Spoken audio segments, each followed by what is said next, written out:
palestrão, mas teremos outras. Boa tarde, obrigado pelo convite, é um prazer muito grande estar aqui, né? Estou estreando diante de pessoas que estão ativas no movimento, né? Movimento pela vida. Ecologia somos nós, natureza somos nós. Nós fazemos parte dela. O que eu venho trazer, o que eu trago aqui são mais conceitos, tá? Porque eu estou, como eu disse, estreando como palestrante fora da academia, né? E acho que a primeira vez é uma coisa tensa, eu estou extremamente tenso. Então, o título da minha fala, né, Mudanças Climáticas e Questão Racial. Protagonismo negro no enfrentamento ao racismo ambiental e ao racismo climático, que são dois conceitos próximos, mas com particularidades, por favor. Antes de entrar nesse processo, né, de falar da questão do racismo ambiental e do racismo climático, a gente tem que falar de protagonismo, que é isso que a gente está fazendo aqui. É o que foi dito, que nós precisamos nos apropriar de fato da nossa representação, e não sermos representados e não sermos objeto de fala. Vamos dizer assim, nós temos que ser os protagonistas dentro dessa questão que envolve a nossa existência, que é a natureza, que é as mudanças climáticas, que é toda a devastação que está acontecendo no planeta por conta de uma sanha implacável que vem com a contemporaneidade, né, com o capitalismo no seu sentido mais esquisito do termo. Então, protagonismo seria a luta como tarefa existencial. Tá? Então, nós teríamos aí um protagonismo cultural e um protagonismo social. No nosso caso, aqui estamos fazendo um protagonismo social. Tá? O protagonismo cultural ele está ligado à luta com signos, que envolve a criação e atribuição de significados ao mundo e a si próprio. Refere-se à atuação no universo simbólico, influenciando a produção simbólica e os significados sociais. Já o protagonismo social é a luta pelos signos, que é isso que nós estamos fazendo aqui, né? Lutando por signos. Representa a apropriação ativa e dinâmica dos conteúdos informacionais pelos sujeitos que os interpretam, questionam e constroem continuamente. Acho que esse construir contínuo é o que dá o norte do ser protagonista, a questão da cidadania, né? A cidadania como a possibilidade de movimento e manutenção da democracia, e aí democracia climática, democracia ecológica e por aí vai. Então, com relação ao protagonismo negro, né, que seria, a gente é que sabe, né, mas é sempre bom falar, né, discursos e práticas que valorizam a presença e a participação negra em diversos contextos sociais, históricos e em diversas áreas do conhecimento. Nós temos, dentro dessas falas negras, né, um protagonismo muito ativo. Na geografia, vamos pensar em Milton Santos, na antropologia, a Lélia Gonzalez, na história, a Beatriz Nascimento, a Abdias do Nascimento, que foram pessoas que nós temos que estão na luta por esse protagonismo negro na construção da história, na construção da sociedade brasileira. Tá? Nós estamos falando de pessoas que passaram por aqui, mas hoje nós temos outras mais jovens que também estão na sua luta para a apresentação desse protagonismo negro, a existência do negro dentro dessa sociedade como um todo. Pode passar? Então, a questão racial. Eu estava comentando, a gente conversou, né? Os infixinianos se encontram e dialogam muito rápido. Tudo vai bem, tudo fica muito bonito enquanto você não faz os cortes. Corte racial, o corte de classe, está tudo muito bonito. Mas quando você faz, por exemplo, no Sul, você fez um corte de classe, você tem lá os periféricos e os bem posicionados geograficamente.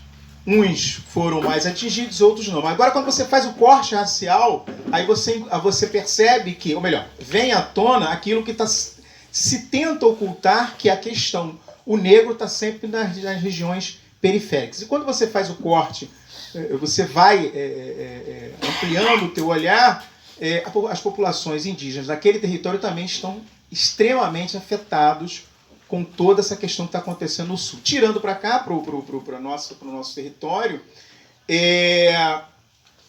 quanto mais você amplia o seu olhar e você lança o corte racial nesse olhar, você percebe que as populações da periferia têm cor, né? Infelizmente. Então, a questão racial vai abordar as dinâmicas sociais, políticas, econômicas e culturais relacionadas às diferenças raciais, incluindo discriminação, preconceito e desigualdade. Racismo. Me apropriando aí do Durkheim, Marcel Mauss, e os trabalhos mais recentes, né, de Elias e Balibar, eu percebo o racismo como uma tecnologia do colonialismo, né, que serve a um propósito, a proteção da branquitude. E o racismo é identificado como um fato social. A leitura que eu faço do racismo é como um fato social total, ou seja, um fenômeno social abrangente envolvendo práticas discriminatórias, estigmas e estruturas sociais que perpetuam as desigualdades sociais. Tá? O racismo no Brasil, ou melhor, o racismo ele é estrutural. Por mais que são fatos isolados ou não, ele é estrutural. Está na estrutura do colonialismo, né? E dentro desse processo você tem o estrutural, é o alimentador do institucional. O questionamento sobre os documentos voltados para a questão ambiental são letra morta. Por quê? Porque não se faz a leitura a partir dos existentes, daqueles que de fato estão dentro desse processo, ou seja, os afetados nesse processo. E os afetados nesse processo, os periféricos dos periféricos somos nós. Pode. Então, só voltar lá que eu esqueci de algo. Então, é isso. Então, ele é um fato social total. O racismo entra. Pode passar. Então, volta. Desculpa. É porque isso aqui é muito importante, tá? Para a gente poder. Porque eu defendi minha tese agora recentemente, tá? Em fevereiro. E uma das falas da banca foi: você já partiu do pressuposto que o racismo está posto. Sim, está posto. Eu não vou falar de racismo. Eu vou falar das estruturas que fazem a manutenção e alimentam o institucional que alimenta esse racismo que está posto numa instituição chamada museu. Em momento algum estou chamando o museu é racista. Não, o museu é estruturado.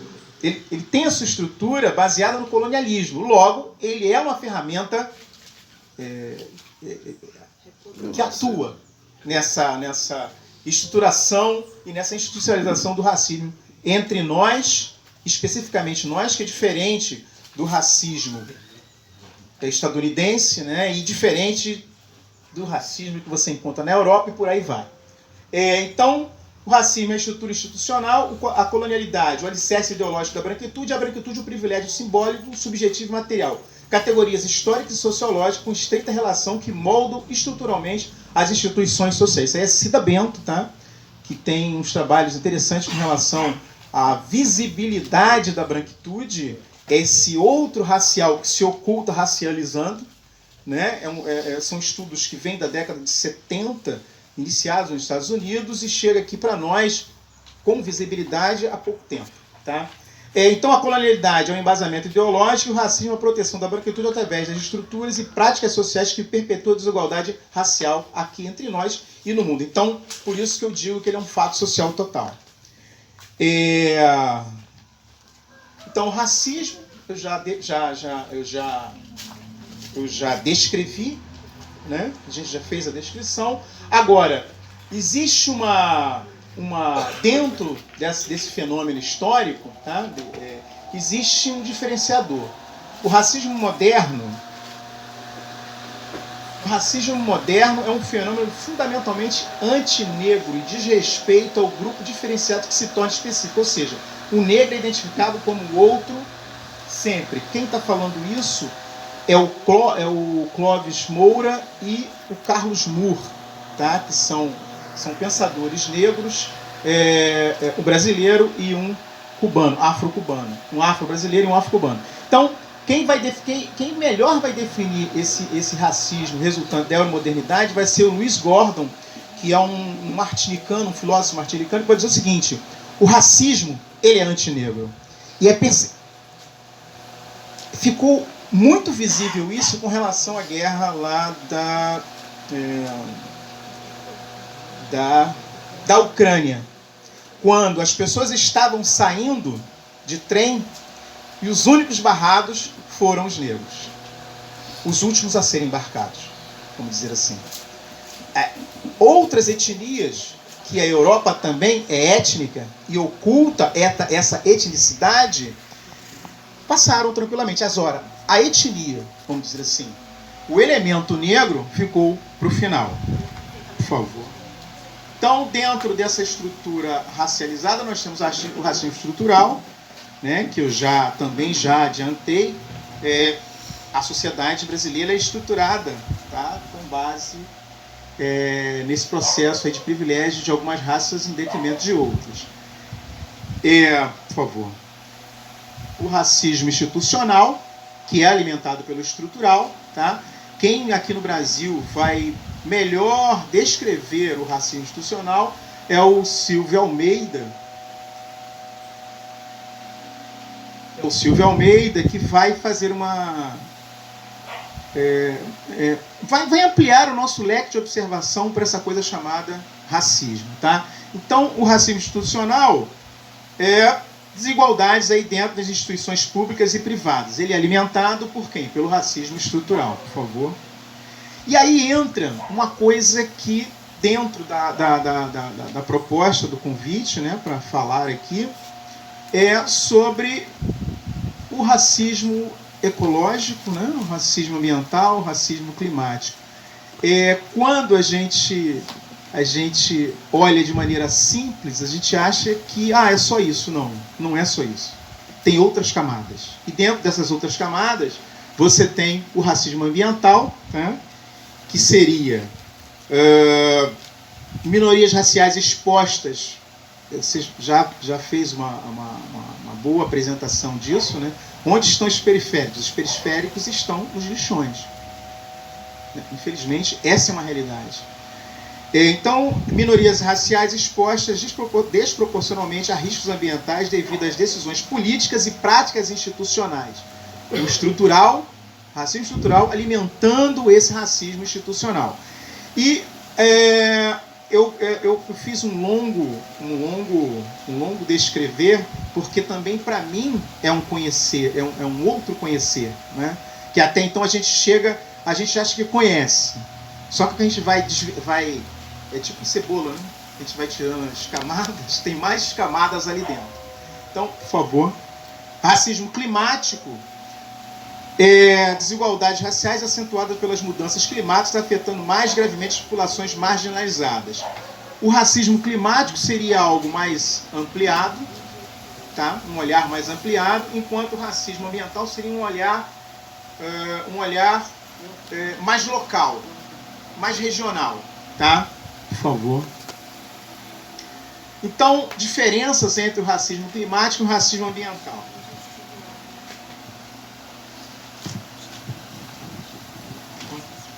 Então, vamos lá. Diferenças entre o racismo climático e ambiental. Eu tentei fazer essa diferenciação porque a gente tem o conceito. O conceito descreve. Ele descreve uma realidade. Tá? Enquanto a gente não descreve essa realidade, ela não existe. Essa pedra não existe. Mas a gente conceitua ela como pedra, então ela está ali. Na verdade, não é pedra, é um concreto, né? É uma armação de concreto. Então, o conceito nos ajuda a perceber uma realidade social. Tá? E dentro do conceito, conceitos que são parecidos, você percebe as diferenças. Ou melhor, se percebe que há diferenças. Então, o racismo climático seria foco nos efeitos das mudanças climáticas futuras e atuais, enquanto o ambiental lida com exposições ambientais presentes devido às decisões políticas históricas contemporâneas. E, se eu não me engano, quem está fazendo essa discussão, a área que está fazendo essa discussão do racismo ambiental e climático e o ecológico, se eu não me engano, é a geografia. Né? Acho que quem vai, pensando nós brasileiros, tá? quem vai chamar a atenção para isso vai ser Milton Santos. Eu posso estar equivocado, porque a minha leitura é um pouco não é tão ampla assim com relação a esse tema. Então, então nós temos assim os impactos, né? Então, o racismo climático aborda os fenômenos globais,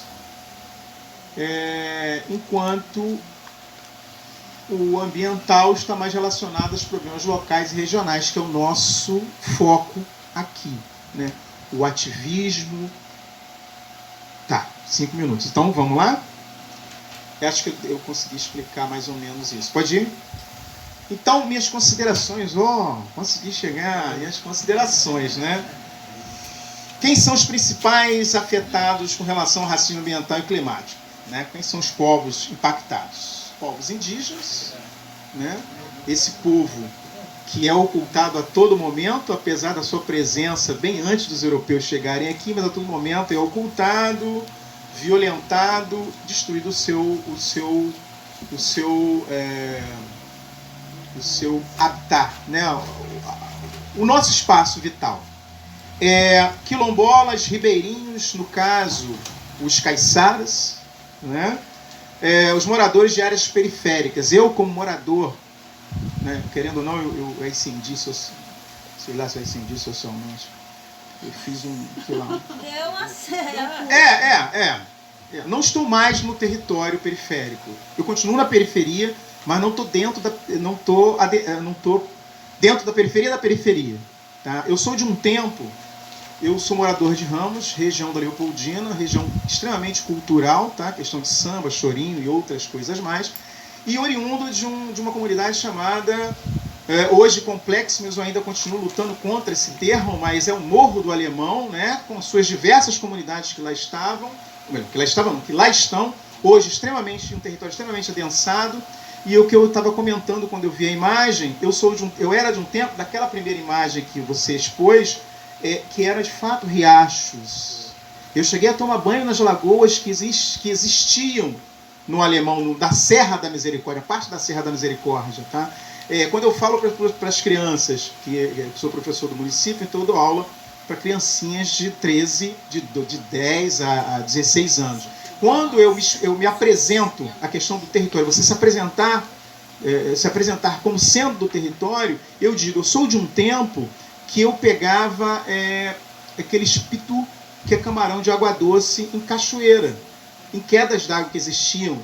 Ainda existe, mas está tudo poluído, infelizmente. Então, eu fui, e ainda sou, um afetado por essa mudança ambiental, por essa mudança social, dentro desse território chamado alemão. Né? Foi fragmentado de uma tal maneira que o coletivismo, infelizmente, o individualismo tomou conta. Mas isso aí seria uma outra questão, são outras questões. Né? Então,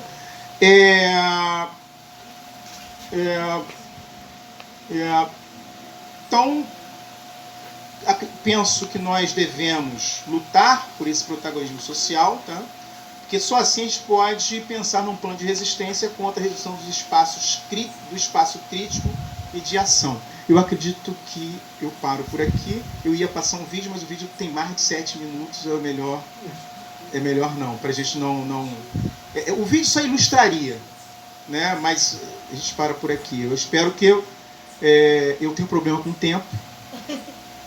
Eu trago papel, porque eu não posso fugir disso aqui. E quando eu fui na Sanches, que é uma pensadora que atua na rede antirracista Quilombação e Instituto Polis, proferiu essa seguinte frase em 2023.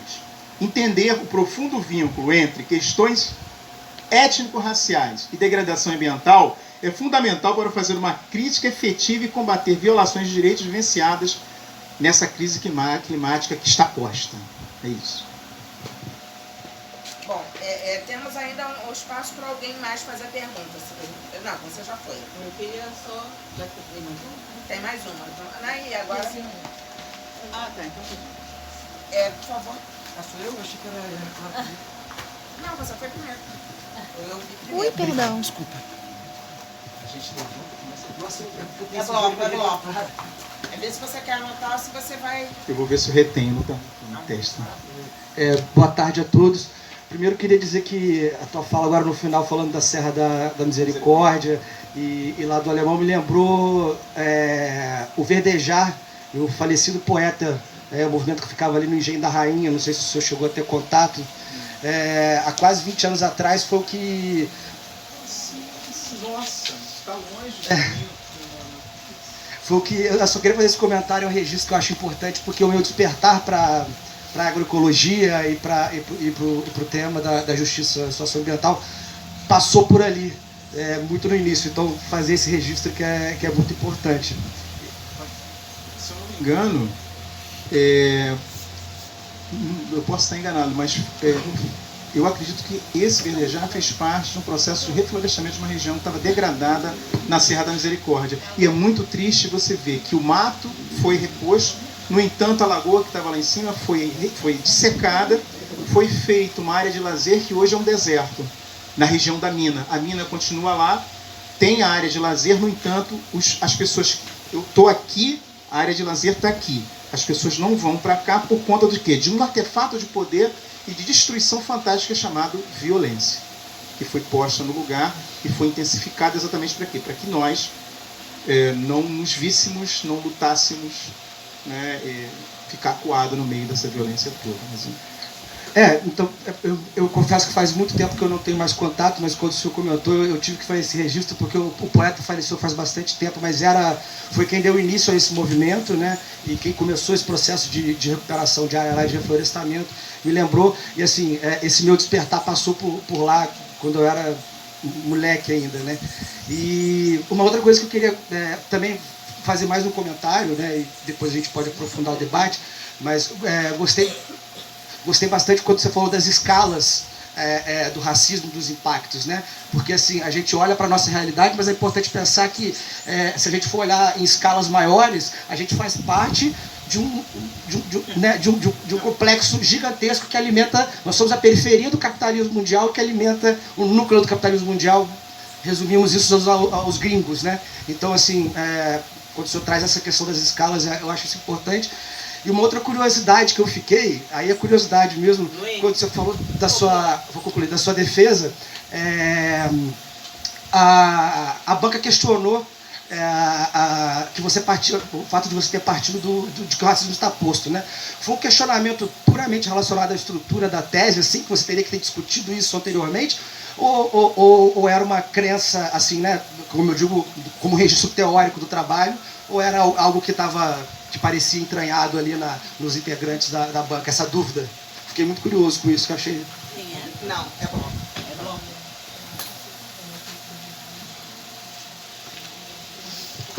Boa tarde, né? Então, a parte que o senhor falou do protagonismo negro, né? Então, eu só queria fazer um apanhado aqui por conta desse protagonismo negro, né? Recentemente, na literatura, a primeira mulher negra, que é a Conceição Evaristo, tornou-se a primeira mulher negra a ingressar na Academia Brasileira de Letras, né? E para ver o quão importante foi essa ascensão dela, porque até então não tinha nenhuma mulher negra na academia, um ambiente exclusivamente branco, né? Nessa questão atual, né? Então, acho que a literatura é um ambiente onde o protagonismo negro se faz muito presente, né?